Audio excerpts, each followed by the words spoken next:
At 78, Barry Gibb has finally broken his long, sorrowful silence to speak from the heart about the tragic loss of his youngest brother, Andy Gibb, in a way he never has before, laying bare the weight of guilt, love, and grief he's carried for over 3 decades. Andy, the youngest of the Gibb brothers, rose to global fame in the late 1970s, with hits like Shadow Dancing and I Just Want to Be Your Everything. Yet behind the boyish charm and musical talent was a young man overwhelmed by fame, personal demons, and the crushing pressure to live up to the enormous legacy of his older brothers, the Bee Gees. Barry has now revealed that in Andy's final years, the pain he endured was deeper and more complex than most people realized. While the world saw a pop star, Barry saw a younger brother slowly unraveling under the weight of expectation and self-doubt. He was so gifted, but he never believed it. Barry shared in a rare emotional interview. He wanted so badly to be accepted, to be a part of what we had, and I think we didn't say it enough. We didn't tell him that he already was. Barry admitted that Andy's struggle with addiction was one of the most helpless experiences of his life,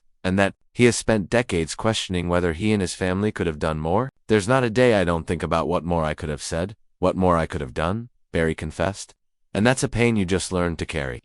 He also shared that the song Wish You Were Here, written after Andy's death, remains too painful to perform, or even hear. That song breaks me every time, he said softly. It's my way of saying sorry, of saying I love you, of saying I wish things had been different. For years, Barry remained relatively quiet about Andy's passing, choosing instead to celebrate his music and legacy. But as time passes and Barry finds himself the last surviving Gibb brother, he felt it was time to speak openly and honestly about the sorrow that still lives inside him.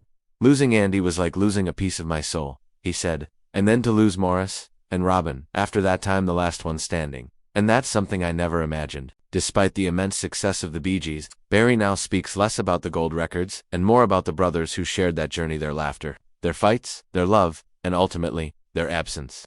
I would trade it all to have them back, he said. Music gave us everything, but it also took a lot from us. Through his truth, Barry doesn't seek pity or forgiveness, only understanding. He wants the world to remember Andy not for the addiction that took his life, but for the joy he brought while he was here, the songs that still echo in hearts, and the brother he'll never stop loving.